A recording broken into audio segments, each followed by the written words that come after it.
જય ગણેશ વાલા વિદ્યાર્થી મિત્રો, વિકાસ પરીક્ષાલક્ષી અસાઇનમેન્ટના આદર્શ પેપરોની ચર્ચા આપણે કરી રહ્યા છીએ.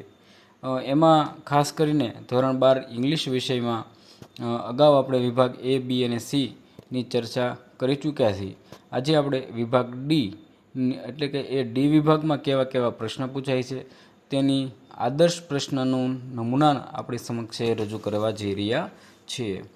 મિત્રો, આખી પ્રશ્નો કેવા કેવા છે તેની સરસ માહિતી છે આપેલી છે, જેથી કરીને પરીક્ષામાં તમે છે એ ખૂબ સારા માર્ક્સ છે એ મેળવી શકો. તે માટેની આખી માહિતી છે આપેલી છે. આપણે જોઈએ તો સેશન ડીની અંદર મિત્રો પૂછાય છે કે આ સૂચના આપેલી છે કે ડુ એઝ ડાયરેક્ટર, એવું કહીને આખો ડાયરેક્ટર એવો આખો મુદ્દો છે. તમે એમાં ખ્યાલ છે કે આ મુદ્દાની અંદર આપણે ડી વિભાગની અંદર શું કરવાનું છે, તો કેવો પ્રશ્ન છે એની જ માહિતી મિત્રો મેં તમને છે અહીં દર્શાવેલી છે. આ પહેલું છે, બીજું 3, 4, 5, 6, ત્યારબાદ 7થી લઈ અને 8મું છે, 9મું છે, 10મું છે. તો એ રીતે આ ઉદાહરણો આપેલા છે. 14મો મુદ્દો છે એટલે 14મા ક્રમની અંદર સૂચના છે તમે જોઈ શકો છો. કેવી કેવી સૂચના છે એ તમે અભ્યાસક્રમમાં છે એ શીખેલા જ છો. માત્ર તમને પરીક્ષામાં મદદરૂપ થાય એ માટે મેં ઇંગ્લિશનું આખું આ પેપર છે મૂકેલું છે, જેને કારણે તમને ખ્યાલ આવે કે કેવા કેવા પ્રશ્નો આવી શકે છે. તમે આ જોઈ શકો કે આ રીતના આખા બીજું છે, ત્રીજું છે, ચોથું, 5, ત્યારબાદ 15મો ક્રમની સૂચના છે. એનો જવાબ પણ અહીં છે ટીક કરેલો છે. પહેલી ખાલી જગ્યા છે તો એનો જવાબ છે એ આવશે. ત્યારબાદ બીજી ખાલી જગ્યામાં છે ડી આવશે. 3માં છે સી, ટીક મારેલા છે એ મિત્રો એના જવાબ છે. 4ની અંદર બી છે, 5ની અંદર એ છે, 6ની અંદર બી અને 7ની અંદર ડી છે, અને 8ની અંદર પણ બી આવે છે. ત્યારબાદ 9ની અંદર વાત કરીએ તો 9માં પણ બી છે, 10માં પણ બી જવાબ છે મિત્રો આવે છે, જેની સામે ટીક મારેલી છે. 11મા ક્રમની અંદર સી જવાબ છે, 12ની અંદર પણ સી મિત્રો જવાબ આવશે, અને 13ની અંદર પણ સી આ જવાબ છે, જે ટીક માર્ક છે એનો જવાબ છે. 14ની અંદર એ એવો જવાબ છે રહેલો છે.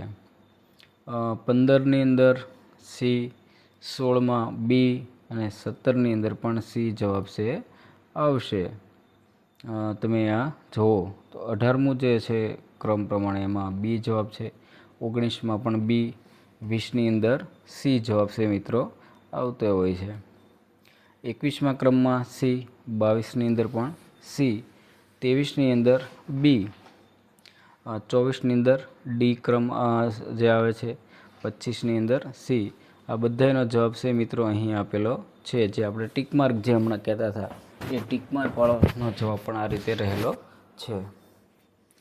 ત્યારબાદ 16મા ક્રમના મુદ્દો છે એ તમે જોઈ શકો છો. સૂચના છે એ સૂચના વાંચી અને જે વાક્યોમાં ફેરફાર કરવાના છે એ તમે કરી શકો. કેવા કેવા ફેરફારો છે એ તમારે આ ઉદાહરણ રૂપ જોઈને છે એ કરવાના છે. 2 નંબર, 3, 4, 5. 17મા ક્રમની સૂચના છે મિત્રો, તમે આ વાંચી અને જોઈ શકો છો. એમાં પણ આ ખાલી જગ્યા દેખાય છે એ તમારે પૂરવાની હોય છે. એનો જવાબ પણ નીચે છે આપેલો છે. આ પહેલા નંબર છે, બીજા નંબરનો છે, ત્રીજા નંબરનું છે, 4, 5 અને તો એ 5 છે એ 5-5નો જવાબ મિત્રો અહીં છે દર્શાવેલો છે. તો આખો એ જવાબ સાથેની આ કેટલીક બાબતો પણ રહેલી છે. તો આ રીતે મિત્રો ડી વિભાગની અંદર જે તમારે પૂછાવાનું છે, કેવા કેવા મુદ્દાઓ છે, કઈ કઈ સૂચના પ્રમાણે તમારે અનુસરણ કરવાનું છે, મેં માત્ર પરીક્ષાની દૃષ્ટિએ અસાઇનમેન્ટની અંદર જે આપેલા છે એ મુદ્દા બતાવવાનો પૂરો પ્રયત્ન કરેલો છે. જો તમને આ મારી આ મહેનત સારી લાગી હોય તો વિદ્યાર્થી મિત્રો આ વિડીયોને લાઇક, શેર અને સબસ્ક્રાઈબ કરો. તમે જો વિડીયોમાં નવા હો તો તેને ચેનલને સબસ્ક્રાઈબ કરો. હવે મળીએ આપણે એક નવા જ વિડીયોમાં. ત્યાં સુધી દરેકને પરીક્ષાની